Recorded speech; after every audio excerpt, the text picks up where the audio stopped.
Olá, boa tarde. Eu me chamo Luiz Gabriel Lima, sou aluno da Escola Marli Ferreira Martins, do primeiro A do curso de enfermagem. E hoje, eu e a minha equipe, a gente vai apresentar sobre o sistema nervoso central. Bom, o sistema nervoso central, ou o neuroeixo, ele é responsável por receber e transmitir informações para todo o organismo. Podemos defini-lo como a central de comando que coordena todas as atividades do corpo. O sistema nervoso central pode ser dividido em duas partes: a parte central, constituída pelo encéfalo e pela medula espinhal, e a parte periférica, constituída por nervos e gânglios nervosos que conectam o sistema nervoso central aos órgãos do corpo. E essas duas estruturas são reforçadas por três lâminas conjuntivas, denominadas de meninges. São elas: dura mater, aracnoide e pia mater. O encéfalo ele é constituído pelo cérebro, cerebelo e o tronco encefálico. Agora, a Emily vai falar um pouco sobre o encéfalo. Olá, meu nome é Emily Silva e agora eu vou falar um pouco sobre o encéfalo. O encéfalo é uma porção extremamente complexa do sistema nervoso central e ocupa o interior da caixa craniana e está relacionado com as atividades de razão e inteligência até a temperatura corporal e a pressão sanguínea. Diferentemente do que muitos pensam, o encéfalo não é constituído apenas pelo cérebro. O cérebro ele só é uma parte do encéfalo. Sendo assim, eles não podem usar a palavra cérebro e encéfalo como palavras, como eu posso dizer, palavras sinônimas. Eu vou falar agora as partes do encéfalo. Começando, pelo cérebro. O cérebro é a parte mais desenvolvida e representa cerca de 78% do peso da estrutura. Destaca-se por suas pregas, sulcos e depressões características. O cérebro é formado por duas porções, o hemisfério direito e o esquerdo, e estão conectados pelo corpo caloroso. A porção mais externa do cérebro é o córtex cerebral, que é formado por corpos celulares de neurônios e apresenta coloração escura, que é uma substância cinzenta, e a outra que é uma região mais interna que apresenta uma coloração mais clara, que é uma substância meio branca. E é constituída por dendritos e axônios. O cérebro está relacionado com outras funções, como as atividades sensoriais, movimento, aprendizado, percepção, inteligência e memória. Outra parte é o mesencéfalo, que é a parte do encéfalo relacionada ao tônus muscular e à postura corporal. Além disso, desempenha importante papel na coordenação de reflexos visuais e na interação de informações sensoriais. O cerebelo, ele coordena os movimentos e a postura corporal, mantendo nosso equilíbrio e permitindo que façamos determinadas tarefas, como andar de bicicleta, andar de moto, atividades que eu posso manter meu equilíbrio. É possível porque ele recebe diversas informações do encéfalo e da medula espinal. E também possui substância cinzenta externamente e a substância branca internamente. A ponte, ela é formada por fibras nervosas que conectam várias partes do encéfalo e apresenta como principal função a transferência de informação. O bulbo raquidiano. Essa estrutura é a última porção do encéfalo e controla o batimento cardíaco e a respiração. Além disso, atua nos reflexos da deglutição e vômito e tosse. O tálamo é uma região localizada logo abaixo do cérebro e recebe as mensagens sensoriais, com exceção do olfato. O principal papel do tálamo classificar o estímulo e enviar para o local apropriado de processamento. O hipotálamo é uma estrutura que está relacionada com a temperatura do corpo e com o relógio biológico, e relaciona-se também com a fome, a sede e o comportamento sexual. Agora falar um pouco sobre a proteção do encéfalo. O encéfalo é protegido pelos ossos do crânio por uma membrana do tecido conjuntivo. Essas membranas são denominadas de meninges e separam o encéfalo da caixa craniana. As meninges são três: a dura mater, a aracnoide e a pia mater. A dura mater é a mais externa e a pia mater é a mais interna. A membrana dura mater e a aracnoide são separados por um espaço denominado de subdural. E já a aracnoide e a pia mater são separadas pelo espaço subaracnoide, no qual circula o líquido cerebrospinal ou cefaloraquidiano. O tronco cerebral, ou como também é chamado tronco encefálico, é uma estrutura situada na base do cérebro, que conecta as estruturas subcorticais e a medula espinal. Ele está associado com vários sinais vitais, como o ciclo do sono vigília, consciência e o controle respiratório e cardiovascular. Nele também fica a maioria dos núcleos dos nervos cranianos, e através de tratos neurais, ele facilita a comunicação entre o cérebro, a medula espinal e o cerebelo. Meu nome é Alice e eu vou falar um pouco sobre a medula espinhal. A medula espinhal faz parte do sistema nervoso central. Ela é um tubo cilíndrico. Ela é formada por um tecido nervoso cuja informação é transmitir informações. Também ela tem como função atividades físicas e reflexos. Ela se inicia a partir do bumbo, que é a parte final do tronco encefálico, e a partir do bumbo ela desce pela coluna vertebral. Nossas vértebras possuem uma perfuração, onde a medula espinhal passa. Essa perfuração é chamada de forame vertebral.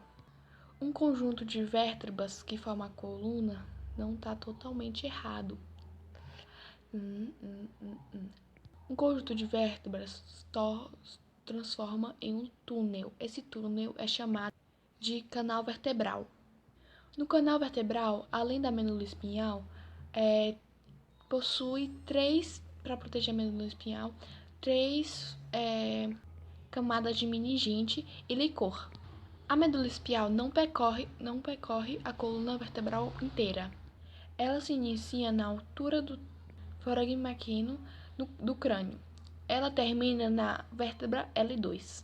Quando a medula espinhal passa por algumas regiões, por exemplo, cervical e torácica, ela fica um pouco mais, não estreita, mas um pouco, como posso dizer, larga.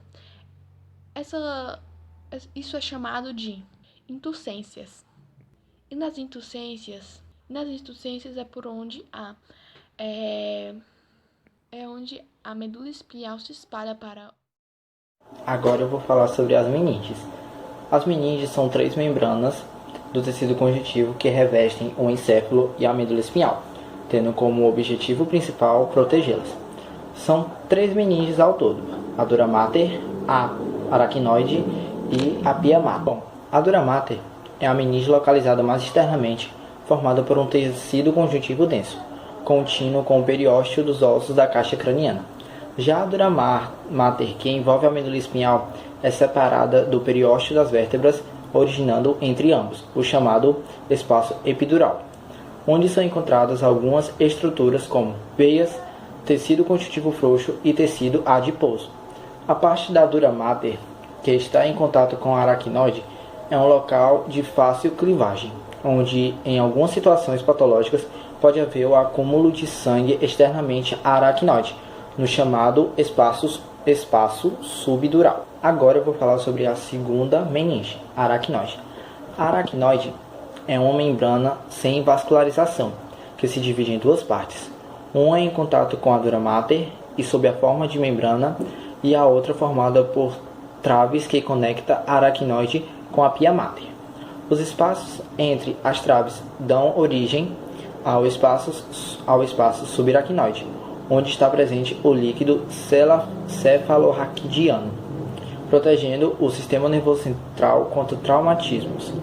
Nessa membrana existem saliências formadas devido à expansão da aracnoide que perfuram a dura mater, recebendo o nome de vilosidades. Estas estruturas possuem a função de transferir o líquido cefalorraquidiano para o sangue. Este líquido atravessa a parede da vilosidade e o seio venoso, até chegar à corrente sanguínea. Bom, agora eu vou falar sobre a última meninge, a pia mater. A pia mater é extremamente vascularizada e encontra-se aderida ao tecido nervoso. Contudo, não está em contato com as células ou fibras nervosas. Entre esta membrana e os elementos nervosos encontram-se prolongamentos dos astrócitos, que, formando uma camada muito fina, une-se à face interna da pia mater. Os vasos sanguíneos entram no tecido nervoso através de túneis revestidos por esta membrana, chamados de espaços perivasculares. Bom, agora eu vou falar sobre os neurônios. Os neurônios, eles são uma célula nervosa que, juntamente com as células da neurologia, formam um tecido nervoso.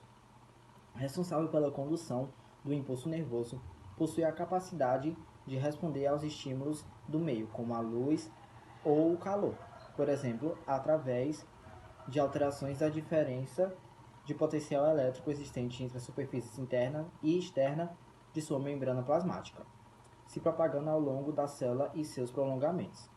O neurônio é considerado a unidade básica da estrutura, tanto do cérebro quanto do sistema nervoso. É formado por um corpo celular denominado de pericário, de onde partem os prolongamentos o que comanda o núcleo do neurônio, detrindo os prolongamentos numerosos responsáveis por receber os estímulos do ambiente, células epiteliais, sensoriais e outros neurônios, e axônio, um prolongamento único condutor dos impulsos nervosos a outras células, como as musculares, glandulares ou mesmo outros neurônios. Eu vou falar sobre as células da gila agora. As células da gila, ou neurologia, são diversos tipos celulares presentes no sistema nervoso central. Elas não geram impulsos nervosos, não formam sinapses e, ao contrário dos neurônios, não são capazes de se multiplicar.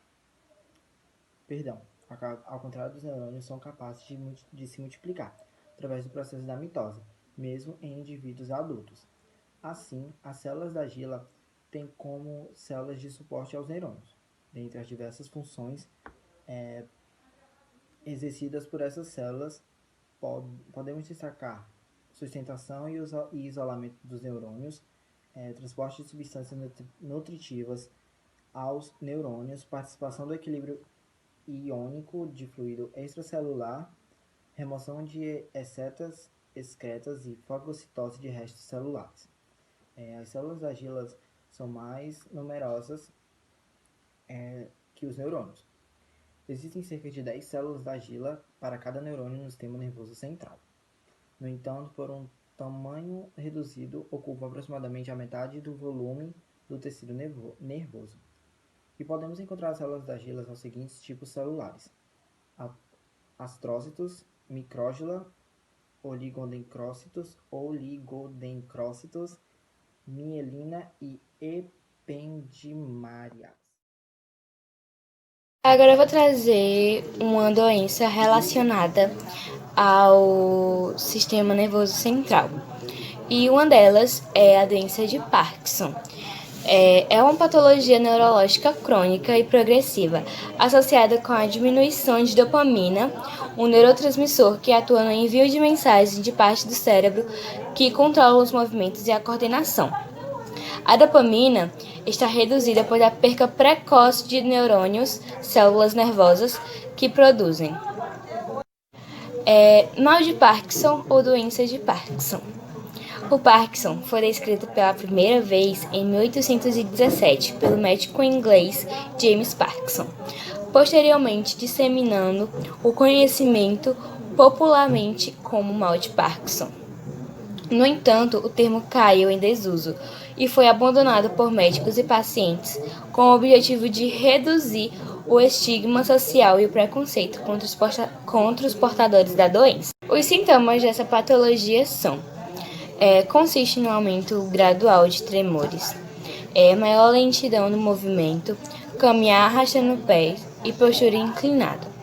Essas são algumas dos sintomas que variam muito de pessoa para pessoa, sabe?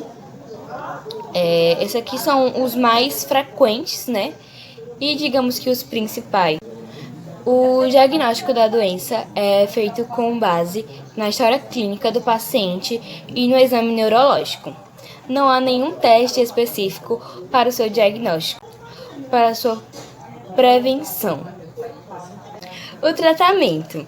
Não existe cura para a doença, porém ela pode ser tratada, não apenas combatendo os sintomas, mas também retardando o progresso. A grande barreira para se curar a doença está na própria genética humana, pois o cérebro, ao contrário do restante do organismo, as células não se renovam. Por isso, nada pode ser feito diante da morte das células produtoras de dopamina, na substância negra. A grande arma da medicina para combater o Parkinson são os medicamentos, em alguns casos, a cirurgia, além de fisioterapia e a terapia ocupacional. Todas elas combatem apenas os sintomas. Em alguns casos, necessita a fonoaudióloga, porque alguns têm problemas com a fala e com a voz por causa da doença. Agora eu vou falar sobre uma das doenças do sistema nervoso central. Acho que é uma das principais doenças do sistema nervoso central, que é o Alzheimer. O Alzheimer é uma doença neurodegenerativa progressiva que se manifesta apresentando-se deterioração cognitiva e da memória de curto prazo, e uma variedade de sintomas neuropsiquiátricos e de alterações comportamentais que se agregam ao longo do tempo. O Alzheimer instala-se quando o processamento de certas proteínas do sistema nervoso central começa a dar errado. Surgem fragmentos de proteínas mal cortadas, tóxicas dentro dos neurônios e nos espaços que existem entre eles. Como consequência dessa toxicidade, ocorre ainda perda progressiva dos neurônios em certas regiões do cérebro, como o hipocampo, que controla a memória, e o córtex cerebral, essencial para a linguagem do raciocínio, memória e reconhecimento de estímulos sensoriais. Vou falar sobre os estágios do Alzheimer. A doença de Alzheimer costuma evoluir para vários estágios de forma lenta e inarexível, ou seja, não há o que se possa ser feito para barrar o avanço da doença. A partir do diagnóstico, a sobrevida média das pessoas acometidas por Alzheimer oscila entre 8 e 10 anos, e a doença é dividida em 4 estágios. Bom, o primeiro estágio, que é a forma inicial, tem alterações na memória, na personalidade e nas habilidades visuais e espaciais. O segundo estágio é a forma moderada, tem dificuldade para falar, realizar tarefas simples e coordenar movimentos, agitação e insônia. O terceiro estágio é a forma mais grave, resistência à execução de tarefas diárias, incontinência urinária e fecal e dificuldades para comer e deficiência motora progressiva. O quarto estágio, que é o estágio terminal, é restrição ao leito, mutismo, dor à deglutição e infecções intercorrentes. Vou falar um pouco sobre os sintomas do Alzheimer. Bom, o primeiro sintoma e o mais característico do Alzheimer é a perda da memória recente. Com a progressão da doença, vão aparecendo sintomas mais graves, como a perda da memória remota, ou seja, Bom, agora eu vou falar sobre os sintomas do Alzheimer. O primeiro sintoma e o mais característico do Alzheimer é a perda da memória recente.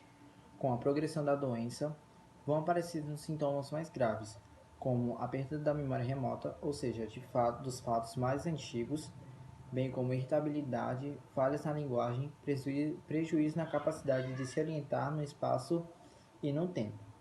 Alguns sintomas são falta de memória para acontecimentos recentes, repetição da mesma pergunta várias vezes e dificuldade para acompanhar conversações ou pensamentos complexos, entre outros. Agora, como prevenir o Alzheimer? A doença ainda não possui uma forma de prevenção específica.